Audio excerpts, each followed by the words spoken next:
د ډېر قیمتي او مؤثر توطیه تمهید نه وروستو دغه خبره قرآن ډېر زور او شور سره بیان کړې ده. بار بار د قرآن هره پاڼه چې اړې د صله رحمۍ باره کې الله به خپلو بندګانو ته احکام هم ورکوي او ترغیب هم ورکوي. الله پاک قرآن مجید کې فرمایي واتقوا الله الذي تساءلون به والارحام وآت ذا القربى حقه. بل ځای کې وایي ان الله یأمر بالعدل والإحسان وإیتاء ذي القربى. دا ټول د رشته دارۍ په باره کې صله رحمۍ په باره کې چې ستاسو کوم رشته دار دي هغوی سره تاسو جوړ راولئ توړ مه راولئ، صله رحمي ورسره وکړئ. او یوازې رشته دار نه بلکې رشته دار سره سره چې دی د الله څومره بندګان دي دا پیغمبر علیه الصلاة والسلام فرمایي چې موږ ټول وروڼه یو. المسلم اخو المسلم. نو موږ ټول د یو کور خاوندان یو. د دنیا یو کور دی او الله دې کې موږ رشته دار پیدا کړي یو. څوک پلار دی او څوک مور ده او څوک زوی دی او څوک ورور دی او څوک خور ده. دا یو کور دی زموږ دپاره. نو په دې کور کې د الله بندګانو سره ښه سلوک کول، ښېګڼه کول، صله رحمي او د هغې بیا قرآن او حدیث چې دی نو نقصانونه هم بیان کړي دي او فایدې هم بیان کړي دي. کم خلک چې هغوی صله رحمي نه قایموي، د الله بندګانو سره د الله عیال سره صله رحمي نه کوي. پیغمبر علیه الصلاة والسلام حدیث دی وایي یو 4-5 کسان دي چې د هغوی مونځ هم نه قبلېږي. هسې عبادت کوي، لګیا دي مونځ، هغه فریضه ته ادا شي خو الله پې اجر او ثواب نه ورکوي. هغې کې یو هغه ښځه ده چې خاوند ترې ناراض وي، چې د کومې ښځې نه خاوند ناراض وي یو شرعي عذر د وجې نه د دغې ښځې عبادت مونځ هغه نه قبلېږي. دویم پیغمبر علیه السلام فرمایي چې کوم غلام چې هغه د مالک نه تښتېدلي وي نو هغه که ډېر مونځونه او روژې او هر څه کوي خو د هغه عبادت هغه الله ته قبول نه دی. او دریم پیغمبر علیه الصلاة والسلام فرمایي چې یو سړي وي او هغه د شرابو عادي وي وایي د ده عبادت نه قبلېږي. او څلورم کوم امام نه چې د شرعي عذر د وجې نه مقتدیان خفه وي، ناراضه وي، د دغه امام یو مونځ، یو روژه، یو ذکر، یو عبادت هغه نه قبلېږي. او پنځم پیغمبر علیه الصلاة والسلام فرمایي چې څوک قطع تعلق وکړي د 3 ورځو نه زیات، 3 ورځو کې دننه خپله جوړه او فیصله وکړي، یعنې بیا دغه اعمال چې دا تاسو کړي وي دا بره راځوړند وي او دا نه قبلېږي، الله د قبولیت مرتبې ته نه رسي. نو دا د داسې خلکو عبادت نه قبلېږي چې د الله بندګانو سره احسان نه کوي، ښېګڼه نه کوي، صله رحمي نه کوي، د دې عبادت نه قبلېږي. او فایدې هم بیان شوي دي. حدیث کې راځي پیغمبر علیه الصلاة والسلام فرمایي یو څو کسان دي چې دا به د قیامت په ورځ د الله د عرش نه سوري لاندې چې په دغه ورځ کې به بل سوري نه وي د الله د عرش نه علاوه.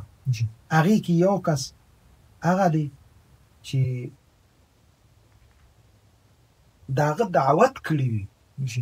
خیرات کوي، صدقه کوي او هغې کې یتیمان او فقرا نه وي. نو د داسې سړي داسې سړی به د الله د عرش د سوري لاندې نه ساتي. او چې کوم سړي په دعوت کې یتیمان او فقرا وي نو وایي هغه له به خدای پاک د خپل عرش لاندې سوري لاندې ځای ورکړي. او بل چې څوک یوه ښځه ده چې د هغې خاوند وفات شو، د هغه خاوند نه یې بچي دي او د هغه بچو ته خپل سر سپین کړي او دا بل وعدونه کړي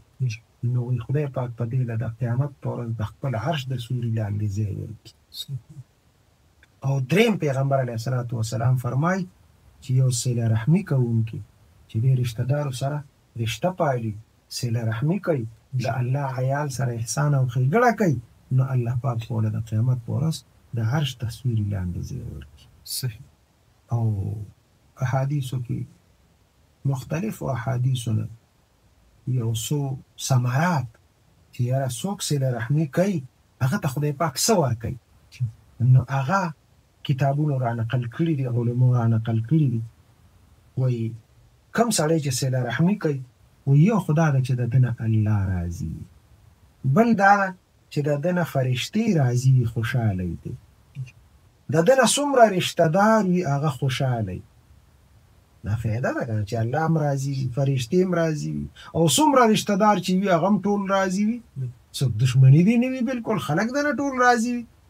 او وی په دې سره صله رحمۍ سره شیطان ډېر زیات خفه کېږي دې بله فایده ده شیطان د خفه کولو دا یو غټ هتیار دی چې شیطان خفه کې بس صله رحمي کوه رشته دارو سره ښه سلوک کوه د الله بندګانو سره ښه سلوک کوه او وایي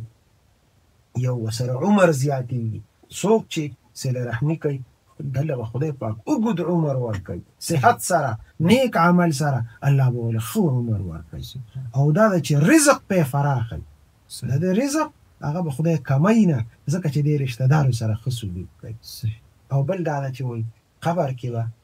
قبر ده ته فراخه وي د ده قبر به تنګ نه وي په دې دنیا کې ده د زړه کړاو ساتلی غټ یې ساتلی دی رشته دارو دپاره سینې خپله لویه کړې وه خدای پاک په ورته قبر فراخه کړي او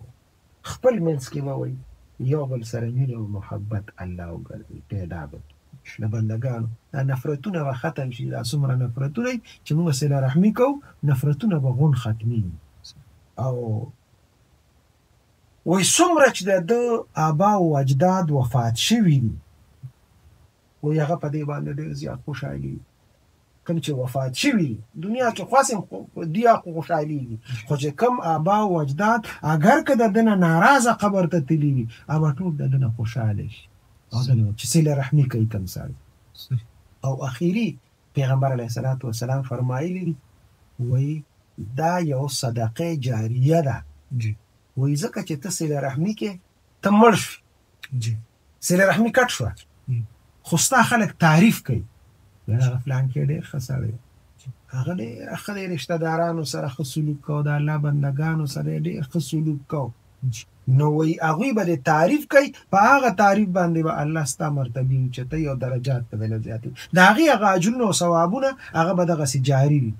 هغه به بندېږي نه نو دا پیغمبر علیه الصلاة والسلام مختلفو احادیثو کې دغه فایدې یې بیان کړي صله رحمي یو ډېر ښه عمل دی رشته دارو سره مونږ په وړو وړو خبرو باندې روانه کوو دښمني کوو ماما دی تربور دی رشته دار دی تره دی ترور ده مور ده خور ده هر څوک چې دی رشته ده پکار ده چې هغوی سره کلاو زړه سره دې دنیا کې ژوند تېر کړو تنګ زړه سره نه تنګ ذهن سره نه بعضې خبرو کې به خفګان راځي بعضې فیصلې به داسې چې هغې باندې به خفګان راځي خامخا خوشحاله به پیني خو نه رشته به نه پرېږدي ورسره صله رحمي به کوي صله رحمي کوم سړی کوي دغه فایدې دي قرآن کې الله پاک ډېر زیات د دې ذکر کړی دی کوم ځای کې چې خپل حق بیان کړی دی هلته چې دی نو د خپلو بندګانو حق بیان کړی دی او خپل حق الله خو بخي هغه به یې ته وبخي ځکه هغې کې څه کمې بیشې راغی د الله په مخ د ځمکه په مخ د دنیا او په اسمانونو کې د الله نه زیات رحیم او کریم ذات نشته هغه به یې ته بخښنه وکړي خو په الله بندګانو سره چې دی بغض وکړو حسد دی وکړو دښمني دی وکړه طرفګني دی وکړه الله هغه نه معاف کوي الله وایي بنده ته مې سپارلې که بنده وبخلې خو ډېره ښه ده که بنده ونه بخل نو زه دې نه بخم نو دا حقوق العباد دي چې د دې خیال وساتو د حقوق الله نه زیات خیال د حقوق العبادو ساتل پکار دي چې په هغې باندې الله ډېر اجرونه او ثوابونه او نیکۍ ورکړي ډېره زیاته مننه حضرت بالکل تاسو ډېره طویله